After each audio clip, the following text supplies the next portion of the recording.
പ്രിയ ശ്രോതാക്കളെ, സഹയാത്രികയിലേക്ക് സ്വാഗതം.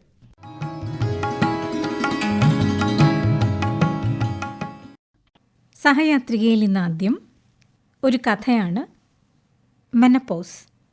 എഴുതി അവതരിപ്പിക്കുന്നത് എം സ്വാതിലക്ഷ്മി.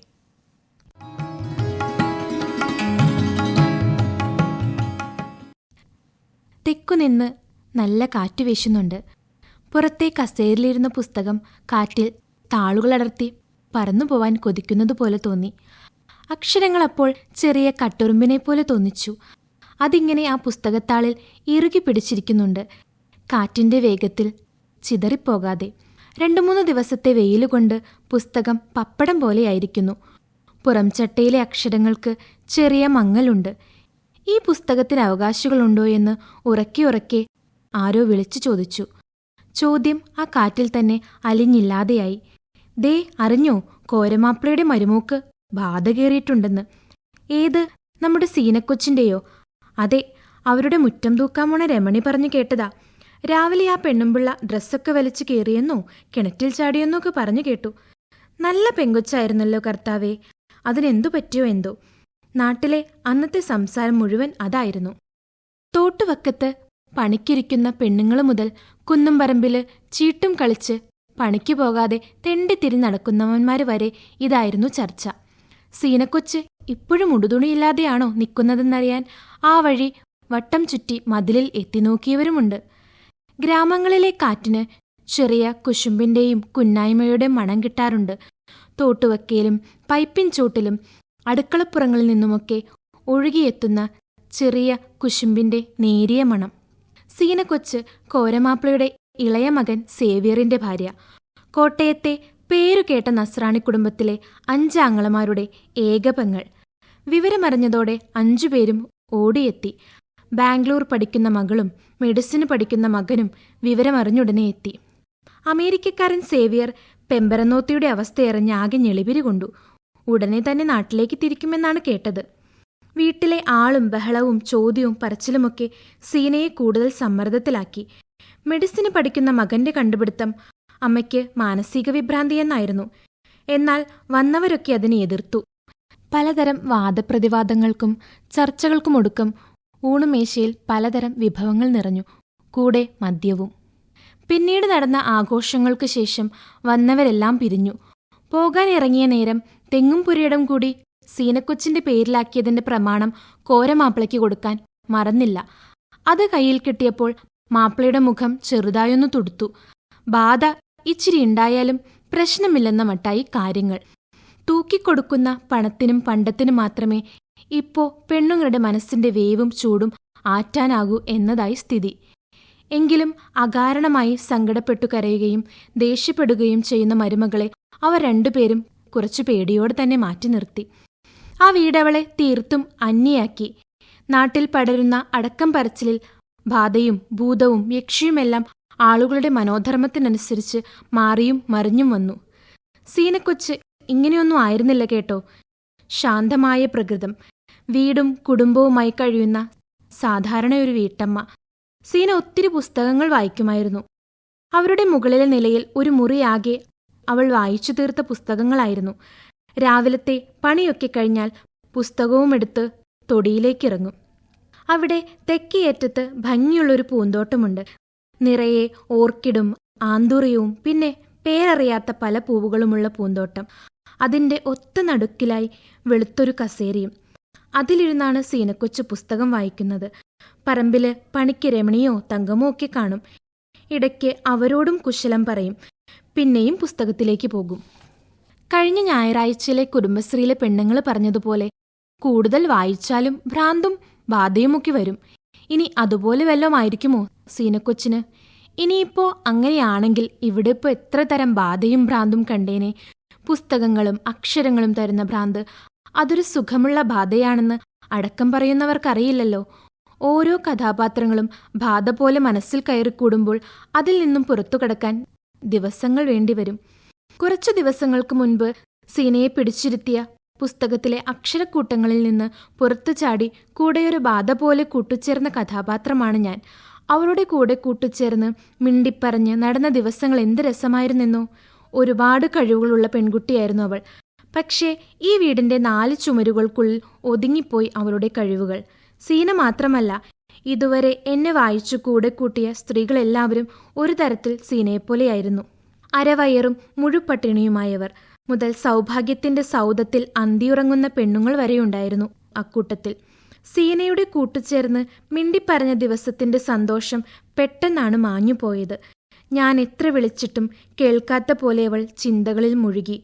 കഥയുടെ തണുപ്പിൽ ചുരുണ്ടുകൂടിയവൾ ഇപ്പോ ദേഹം ചുട്ടുപൊള്ളുന്നുവെന്ന് പരാതി പറയാൻ തുടങ്ങി. പുറത്തെ പൂന്തോട്ടത്തിൽ ചിലവാക്കിയ നിമിഷങ്ങളിൽ കൂടുതൽ അവൾ ബാത്റൂമിന്റെ ഷെവറിന് കീഴെ നിൽക്കുവാൻ തുടങ്ങി. ഇനി എല്ലാവരും പറയുന്നതുപോലെ ഇത് ബാധ തന്നെയാകുമോ? എനിക്കും സംശയമായി. സീനയുടെ വസ്ത്രങ്ങൾക്ക് ലില്ലിപ്പൂക്കളുടെ മണമാണെന്നാണ് തേപ്പുകാരൻ മുത്തു പറയാറ്. അവൻ സീനയുടെ തുണികൾ തേക്കുമ്പോൾ ശ്വാസം ഉള്ളിലേക്ക് വലിച്ച് അവളുടെ മണം ആവാഹിച്ചെടുക്കാറുണ്ട്.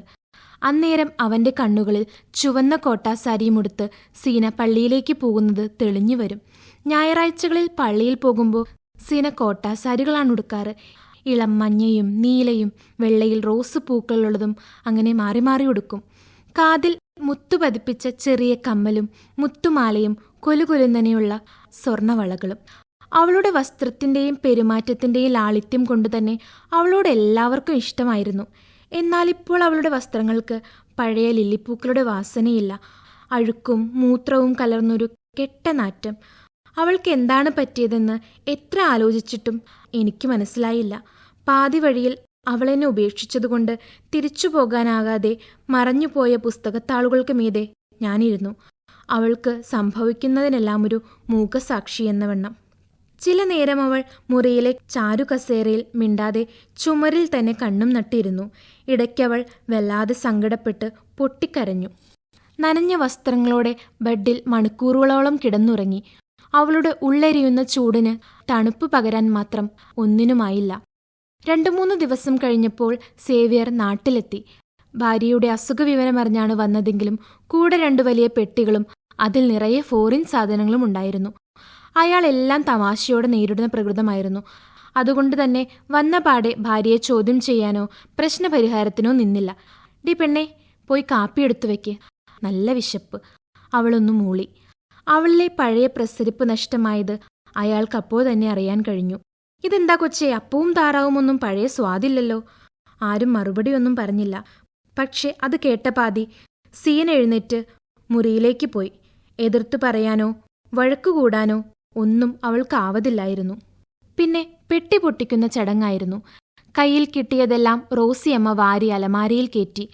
മദ്യക്കുപ്പികൾ ആളാം വിധം കണക്കു പറഞ്ഞ് അപ്പനും സ്വന്തമാക്കി. അല്ലേലും പണ്ടേ സീനയ്ക്കിതിനോടൊന്നും താല്പര്യമുണ്ടായിരുന്നില്ല. രാത്രിയിലെ അത്താഴവും കഴിഞ്ഞ് സേവ്യർ മുറിയിൽ വരുമ്പോൾ പതിവ് പോലെ സീന ഷവറിന്റെ കീഴിൽ നിന്ന് നേരെ വന്ന് ബെഡിൽ കിടക്കുകയായിരുന്നു. അയാൾ അവളെ വിളിച്ചെഴുന്നേൽപ്പിച്ചു. ചോദ്യവും പറച്ചിലും ഒന്നുമില്ലാതെ അവളുടെ തല തോർത്തി കൊടുത്തു. വസ്ത്രമെല്ലാം മാറ്റിക്കൊടുത്തു. ഒരു കുഞ്ഞിനെപ്പോലെ അനുസരണയുള്ള കുട്ടിയായിരുന്നു സീനയപ്പോൾ. അയാൾ അവളെ കണ്ണാടിക്ക് നേരെ തിരിച്ചു നിർത്തി. കണ്ണാടിയിലേക്ക് നോക്കാൻ കൂട്ടാക്കാതെ അവൾ മാറി നിന്നു. അയാൾ അവളുടെ കാതുകളിൽ മെല്ലെ പല്ലിറുമിക്കൊണ്ട് അവളെ തനിക്ക് അഭിമുഖമായി നിർത്തി. അവളുടെ മൂർധാവിൽ ചുംബിച്ചുകൊണ്ട് തന്റെ ഇടം നെഞ്ചിലേക്ക് അവളെ ചേർത്തു പിടിച്ചു. ഒറ്റ നിമിഷത്തെ ശാന്തതയ്ക്കു ശേഷം ഉച്ചത്തിൽ കരഞ്ഞുകൊണ്ടവൾ അയാളിൽ നിന്ന് ഊർന്ന് നിലത്തിരുന്നു. ശബ്ദം കേട്ട് എല്ലാവരും ഓടിയെത്തി. അവൾക്ക് ഭ്രാന്താണ്, നീ അവളെ വല്ല ആശുപത്രിയിലും കൊണ്ടുപോ. കോരമാപ്ല അലറി. അവൾക്ക് ഭ്രാന്താണെങ്കിൽ ഞാനും നിങ്ങളുമൊക്കെ കൂടി ഉണ്ടാക്കിയതാണ്. ഒരു സ്ത്രീ ആഗ്രഹിക്കുന്ന സമയത്തൊന്നും അവളുടെ കൂടെ ഇരിക്കുവാനോ അവളോടൊപ്പം ചേർന്ന് നടക്കുവാനോ എനിക്ക് കഴിഞ്ഞില്ല. അല്ല, നിങ്ങൾ രണ്ടാളും സമ്മതിച്ചില്ല. കൂടെ കൂട്ടാൻ ഞാൻ തുനിഞ്ഞപ്പോഴെല്ലാം കപടസ്നേഹവുമായി അവളെ നിങ്ങളിവിടെ പിടിച്ചു നിർത്തി. ഇപ്പോൾ ഒരു സ്ത്രീ അനുഭവിക്കുന്ന ഏറ്റവും വിഷമഘട്ടത്തിൽ അവൾ വന്നു നിൽക്കുമ്പോൾ പോലും അവളെ മനസ്സിലാക്കാൻ ആർക്കും കഴിയുന്നില്ല. അമ്മച്ചി, നിങ്ങളും ഒരു സ്ത്രീയല്ലേ, എന്തുകൊണ്ട് നിങ്ങൾക്ക് അവളുടെ ബുദ്ധിമുട്ട് മനസ്സിലായില്ല? അവളിലെ വസന്തം കെട്ടുപോയെന്ന് ചിന്തിച്ചിടത്തു നിന്നായിരിക്കാം അവളുടെ മനസ്സിൽ പ്രശ്നങ്ങൾ ഉടലെടുത്തു തുടങ്ങിയത്. ഇനിയൊരിക്കലും പൂക്കാനാകാതെ തളിർക്കാനാകാതെ അവളിലെ സ്ത്രീത്വം നഷ്ടമായെന്ന് അവൾ കരുതിക്കാണും. പെട്ടെന്നുണ്ടായ താളക്രമത്തിൽ അവളൊന്ന് പകച്ചുപോയെന്നുള്ളത് സത്യമാണ്. പക്ഷേ എല്ലാവരും കൂടിയാണ് അവളെ ഈ അവസ്ഥയിലെത്തിച്ചത്. മെനോപോസ് സൂക്ഷിച്ചു കൈകാര്യം ചെയ്തില്ലെങ്കിൽ അതൊരു വല്ലാത്ത അവസ്ഥയാണ്. അത്രയും പറഞ്ഞു നിർത്തിക്കൊണ്ട് സേവ്യർ സീനയെ നോക്കുമ്പോൾ കൈകളിൽ നിന്നിറ്റി വീഴുന്ന രക്തത്തുള്ളികൾ അവളുടെ വസ്ത്രത്തിലൂടെ ഒലിച്ച് കാലുകളിലൂടെ നിലത്തേക്ക് പടർന്നിരുന്നു. അവൾ ആ രക്തത്തുള്ളിയിലേക്ക് ഉറ്റുനോക്കിക്കൊണ്ടിരുന്നു. അപ്പോഴവളുടെ മുഖത്തു കണ്ട സന്തോഷം സേവ്യറിനെ ആകെ ഭയപ്പെടുത്തി. പെട്ടെന്ന് തന്നെ അവൾ ബോധം മറിഞ്ഞ് താഴേക്ക് വീണു. 2-3 ദിവസത്തെ കൗൺസിലിങ്ങും ആശുപത്രിവാസവും സേവ്യറിന്റെ പരിചരണമൊക്കെ ആയപ്പോൾ സീനയ്ക്ക് പെട്ടെന്ന് തന്നെ ആ പഴയ പ്രസരിപ്പും സന്തോഷവും കയ്യെത്തിപ്പിടിക്കാൻ കഴിഞ്ഞു. ചുവന്ന കോട്ടാസാരിയും സൽവാറുമൊക്കെ പെട്ടിയിൽ നിറയ്ക്കുന്ന തിരക്കിലായിരുന്നു അവൾ. സേവ്യറിന്റെ കൂടെ പോകാൻ ഒരു 2ാം മധുവിധുക്കാലം പോലെ അവൾ പൂത്തു തളിർത്തു നിന്നു. ഇഷ്ടപ്പെട്ട പുരുഷന്റെ ഒരു സ്പർശം മതി പെണ്ണിൽ ഒരു വസന്തം തന്നെ തളിരിടാൻ. അന്ന് രാത്രിയിലുണ്ടായ കാര്യങ്ങളെല്ലാം അപ്പോഴേക്കും കരക്കാരുടെ ചെവിയിലെത്തിയിരുന്നു. പക്ഷേ ഈ മെനോപോസ് എന്താണെന്ന് മാത്രം ആർക്കും മനസ്സിലായില്ല. 2 ദിവസം കൊണ്ട് നാട്ടുകാരതെല്ലാം മറന്നു. പക്ഷേ മുറ്റം തൂക്കാൻ വരുന്ന രമണിക്ക് മാത്രം ഈ മെനോപോസ് മറക്കാൻ സാധിച്ചില്ല. ഊണിലും ഉറക്കത്തിലും ഇതെന്തപ്പാ സാധനം എന്ന ജ്വരം മാത്രമായിരുന്നു രമണിക്ക്. അവസാനം സീനയോട് തന്നെ ചോദിക്കാമെന്ന തീരുമാനത്തിലെത്തി. സീന പോകാൻ നേരം അവളുടെ മുറിയിൽ തന്നെ ചുറ്റിപ്പറ്റി നിൽക്കുന്ന രമണിയെ കണ്ടിട്ട് പുത്തൻ മണം മാറാത്ത 2 സാരി എടുത്ത് അവൾക്ക് കൊടുത്തു. സാരി കിട്ടിയപ്പോൾ സന്തോഷം തോന്നിയെങ്കിലും ഉദ്ദേശിച്ച കാര്യം നടക്കാഞ്ഞതിനാൽ അവൾക്ക് വിഷമം തോന്നി. 2ഉം കൽപ്പിച്ച് സീനയോട് കാര്യം ചോദിച്ചു. ഒന്ന് ചിരിച്ചുകൊണ്ട് സീന പറഞ്ഞു, ആർത്തവ വിരാമം ദൂട്ട്.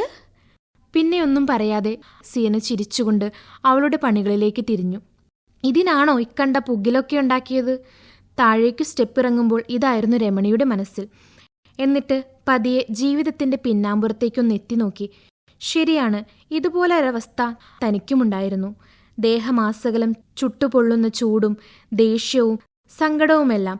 പക്ഷെ ഒറ്റ പ്രാവശ്യമേ ദേഷ്യപ്പെട്ടുള്ളൂ. ഷിബുവിന്റെ ഒറ്റ ചവിട്ടിന് മെനോപോസും ആർത്തവിരാമും എല്ലാം മാറിക്കിട്ടി. പക്ഷേ വൈകുന്നേരം പണി കയറി വന്ന് ഷിബു വാങ്ങിക്കൊടുത്ത സാരിയും രാത്രിയിലെ കളിച്ചിരികളും ആ മനുഷ്യൻ തന്റെ ഇണയ്ക്കു നൽകിയ ചൂടുമാണ് അവളുടെ മാനസികാവസ്ഥ മാറ്റിയതെന്ന് അവൾക്ക് മാത്രം മനസ്സിലാക്കാൻ സാധിച്ചില്ല. അവസാനഘട്ട പാക്കിങ്ങിലായിരുന്ന സീന മേശയിൽ വച്ച പുസ്തകങ്ങളെല്ലാം എടുത്ത് ബാഗിലാക്കി. പിന്നെ എന്തോ ഒന്ന് മറന്നതുപോലെ പുറത്തെ ഗാർഡനിലേക്ക് ഓടി.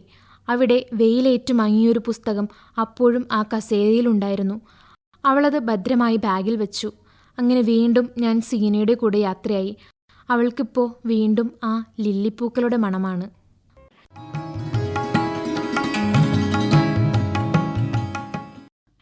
മെനപ്പോസ് EM സ്വാതിലക്ഷ്മി എഴുതി അവതരിപ്പിച്ച കഥയാണ് നിങ്ങൾ കേട്ടത്. ഇനി ഈ ഗാനം.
വാർമഴവില്ലും കാതോർക്കുന്ന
ശിശിരവസന്ത സ്മരണകൾ വാടി, ശിശിരവസന്ത സ്മരണകൾ വാടി, ചിരികളിയാടും കിളികൾ പോയി, ഒരു മുഖം ഇരുളിലും തെളിയുമോ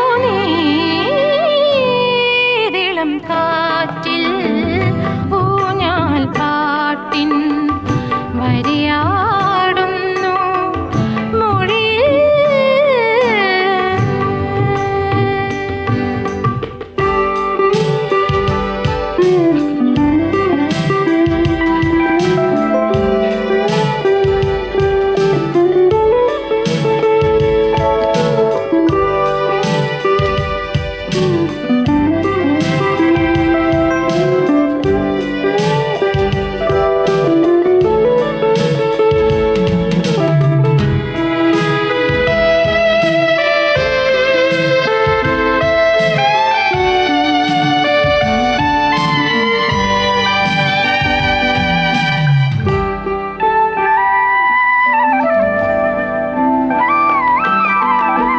ഹൃദയ സുഗന്ധ സരോവരതീരം, ഹൃദയ സുഗന്ധ സരോവരതീരം, വിരഹം മൂടി മയങ്ങിയ നേരം, ഒരു കരം മൃദുലമായി തഴുകുമോ നീളം കാറ്റിൽ ഊഞ്ഞാൽ പാട്ടിൻ വരിയാടുന്നു മൊഴിയിൽ. ഇതു മഴക്കാറും വാർമഴവില്ലും കാതോർക്കുന്നു മിഴിയിൽ. ഏതിളം കാറ്റിൽ ഊഞ്ഞാൽ പാട്ടിൻ വരിയാടുന്നു മൊഴിയിൽ.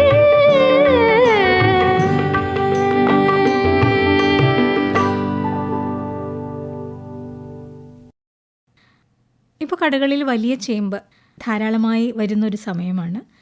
നമുക്കിതുകൊണ്ടൊരു കാളൻ ഉണ്ടാക്കി നോക്കിയാലോ? ഇതൊരു എളുപ്പക്കറിയാണ് കേട്ടോ. 1/2 കിലോ ചേമ്പ് വൃത്തിയാക്കി വലിയ കഷ്ണങ്ങളാക്കി കുക്കറിൽ ഉപ്പും മഞ്ഞളും ചേർത്ത് വെള്ളമൊഴിച്ച് വേവിക്കണം. ഇനി അരപ്പിനായി 1 കപ്പ് തേങ്ങ, 1 നുള്ളു ജീരകം, 2 പച്ചമുളക്, ഇത് വെണ്ണ പോലെ അരച്ചെടുക്കണം.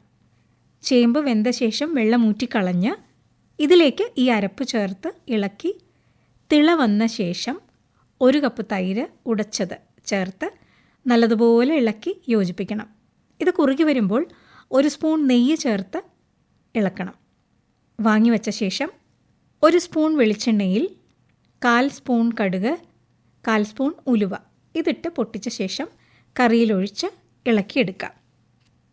സാധാരണ നമ്മൾ ചേന, പച്ചക്കായ് ഇതൊക്കെ ചേർത്താണല്ലോ കാളൻ ഉണ്ടാക്കുന്നത്. ഇത് വ്യത്യസ്തമായൊരു കാളനാണ്.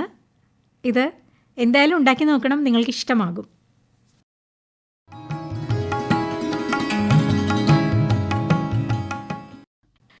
ഇനി മധുരപ്രേമികൾക്കായി ഒരു ഈസി പുഡിങ്ങിനെ കുറിച്ചാണ് പറയാൻ പോകുന്നത്. ഇത് മുട്ട ചേർക്കാതെ ഉണ്ടാക്കാമെന്നതാണ് ഇതിൻ്റെ പ്രത്യേകത. ബേക്ക് ചെയ്യേണ്ട, ഇത് ഫ്രിഡ്ജിൽ വെച്ച് തണുപ്പിച്ചാണ് നമ്മൾ ഉപയോഗിക്കാൻ പോകുന്നത്. അപ്പോൾ അതിനായി കട്ടിയുള്ളൊരു പാത്രത്തിൽ 2 സ്പൂൺ പഞ്ചസാര ഇട്ടിളക്കി 1 സ്പൂൺ വെള്ളവും 1/4 സ്പൂൺ വിനാഗിരിയും ചേർത്ത് ഇളക്കി ബ്രൗൺ നിറമാകുമ്പോൾ ഇറക്കി വയ്ക്കണം. ഇത് നമ്മൾ പുഡിംഗ് ഉണ്ടാക്കാൻ ഉദ്ദേശിക്കുന്ന പാത്രത്തിലേക്ക് ഒഴിച്ച് നിരത്തി വയ്ക്കണം. അതിനുശേഷം 1 കപ്പ് പാലിൽ 1 സ്പൂൺ പഞ്ചസാര, 1 സ്പൂൺ കസ്റ്റേർഡ് പൗഡർ ഇത് ചേർത്ത് ഇളക്കി യോജിപ്പിച്ച് അടുപ്പത്ത് വെച്ച് കുറുക്കിയെടുക്കണം. പുഡിംഗ് അടിയിൽ പിടിക്കാതെ ഇളക്കിക്കൊണ്ടിരിക്കണം. കുറുകി വരുമ്പോൾ വാങ്ങി വയ്ക്കണം. ഇത് നമ്മൾ നേരത്തെ കാരമൽ ഒഴിച്ചു വച്ചിരുന്ന പാത്രത്തിലേക്ക്, ആ പുഡിംഗ് പാത്രത്തിലേക്ക് ഒഴിക്കണം. ഇത് 5 മണിക്കൂർ ഫ്രിഡ്ജിൽ വെക്കണം. അങ്ങനെ തണുപ്പിച്ച ശേഷം പുറത്തെടുത്ത് ഒരു പാത്രത്തിലേക്ക് കമിഴ്ത്തണം. കാണാൻ ചന്തമുള്ള സ്വാദിഷ്ടമായ ഒരു പുഡിങ്ങാണിത്. തീർച്ചയായും എല്ലാവർക്കും ഇഷ്ടമാവും. നിങ്ങളിതൊന്ന് ഉണ്ടാക്കി നോക്കണം കേട്ടോ.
പ്രിയ ശ്രോതാക്കളെ, ഇതോടെ ഇന്നത്തെ സഹയാത്രിക സമാപിക്കുന്നു.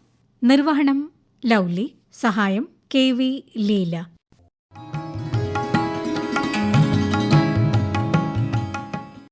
എല്ലാ ശ്രോതാക്കൾക്കും ക്ഷേമാശംസകൾ.